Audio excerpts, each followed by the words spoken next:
for your organization, for your region, and for your area para sa ilulunsad, hindi pa ngayon, ipinapakilala pa lang.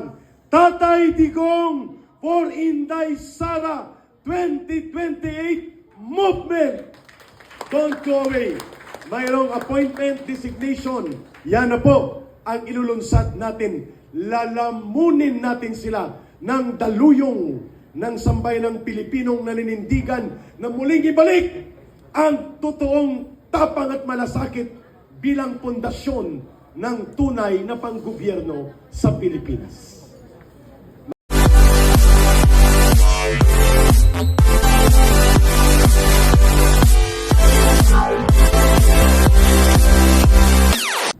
Kamakailan lang,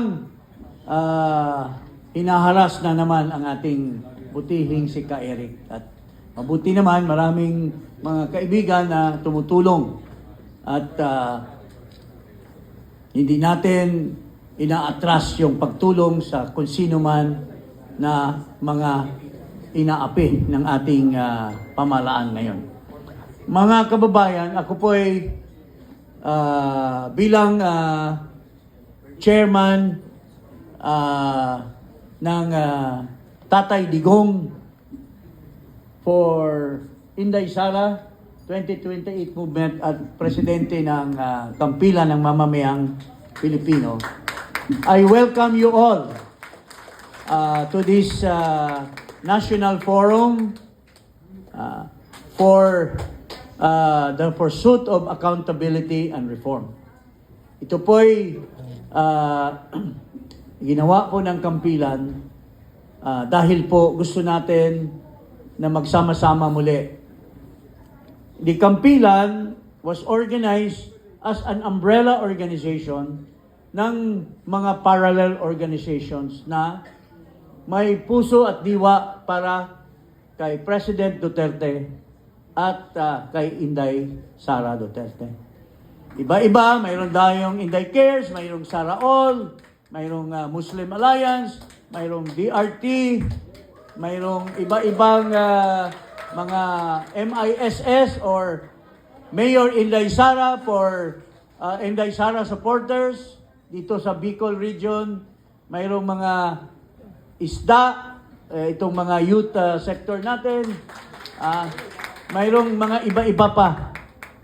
Ngayon, as of today, nasa 20 more or less organizations ang nasa sakupan ng Kampilan ng Mamayang Pilipino. Pinapalakas natin itong mga organization, pinagsama-sama, binubuklod-buklod natin para sa kanya-kanyang lugar sa buong Pilipinas, mayroon na tayong inoorganisa, pinapalawak at ating palakisin pa, mga kababayan.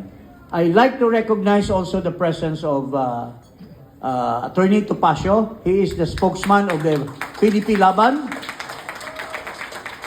Don't forget him in 2028. Andito din si Konsihal, former Kapitan, Cap Rani Lodovico. Magpapasalamat tayo dito sa tao na ito dahil ito yung strongman natin sa Quezon City. Na tuwing kailangan natin ng tao sa rally, nandyan si Cap Rani. Andito din si Attorney Luna. Andito din, paumanin ko pala, hindi nakarating si Governor Chavit Singson. Pero andito yung dalawa niyang right-hand man, si Mr. Anthony Arellano at sa kanyang si Cathy Arellano. Yes. Marami po tayong mga kaibigan. Mamaya, i-recognize ni Ka Eric kung sino-sinong mga leaders ng mga iba-ibang organization that comprise the Kampilan ng Mamamayan. Ngayon, makikita nyo itong Tatay Digong for Inday Sara 2028 movement. we're looking at this as a political campaign movement. Kasi nag-announce na ng ating Vice President that she will be running for the presidency. Natural, maski matagal pa yon, ang puso natin ay para sa kanya, hinihikayat natin ang bawat isa na mag-umpisa na tayo to lay the ground for the Vice President to become President.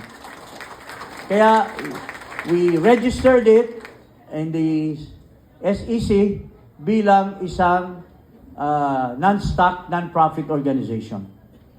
So, it now exists, and kung mayroon man kayong iba-ibang parallel organization sa bawat bayan, bawat syudad, bawat probinsya, pwede natin i-consider ito na maging umbrella ninyo para titingnan natin ang sulong natin papunta sa presidency ng ating Vice President kasalukuyan. Pero marami pa tayong gagawin na suporta sa ating Vice Presidente. Nakita natin kamakailan lang na napakalakas pa ang puwersa ng mga magnanakaw sa House of Representatives. Noong nag-file kami ng impeachment, hindi nila tinanggap. Kami ni Attorney Topacio, Mike Defensor, si Cathy Binag at si Attorney Respicio, si Chavit Singson, hindi tinanggap ang aming impeachment complaint. Ang nakapasa lamang yung Hawks na impeachment complaint at saka yung bayan muna.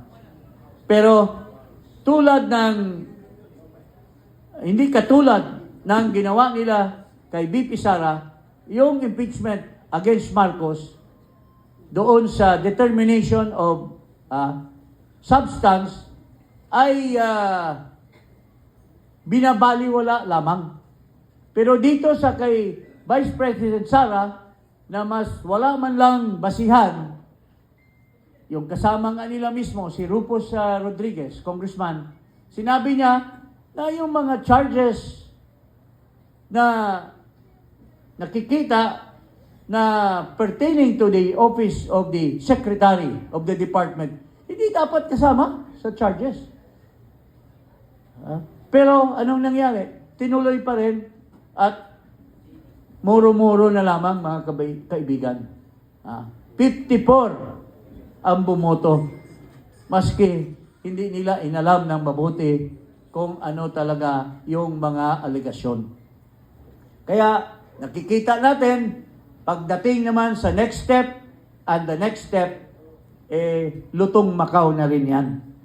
Kaya hindi natin alam kung anong aksyon ng ating Vice President. Pero palagay ko, hihintayin na lang natin doon sa Senado. Doon ang tunay na labanan. Dahil magkakaroon ng hearing daw dito sa Committee on Justice, pero walang abogado. I-expose lang ni VP Sara yung sarili niya, muro-muro din. So, hindi natin alam kung anong aksyon ng mga advice ng ating mga butihing abogado ni Vice President. But, we need to support her. We need to give her moral support. We need to give her all our, prayers that she will be able to, pass through all these trials. At sa 2027, diyan na tayo bubuelo sa kanyang kampanya para paging Pangulo. So I'm so happy na nandito po kayo lahat. At mga kababayan, sa pag-uwi nyo, let's start the ball rolling. Let's expand our organization. And hopefully, itong kampilan ng mga mamayan will be the umbrella sa lahat nating mga parallel organization sa ating bansa. But before I end, ang ating mahal na Vice President, mayroong message po sa atin. Papalabas natin yung message niya.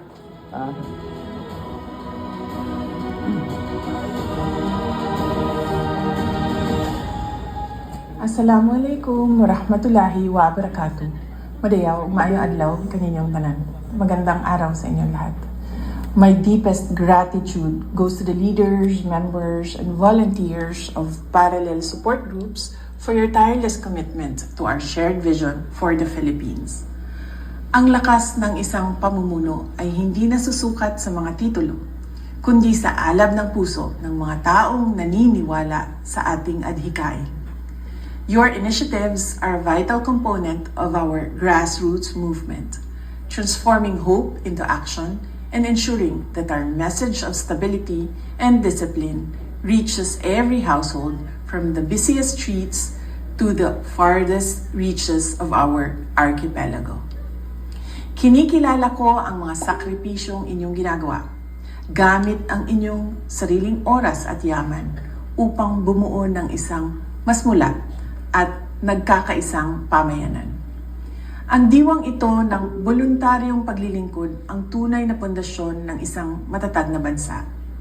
Your dedication fuels my resolve to continue working for a future where every Filipino family is safe, empowered, and self-reliant. Maraming salamat sa inyong paninindigan at tunay na pagmamalasakit sa ating bayan. Ibalik natin ang tapang at malasakit. Mahalin natin ang Pilipinas para sa Diyos sa bayan at bawat pamilyang Pilipino. Ikaw Syukran. po tayo.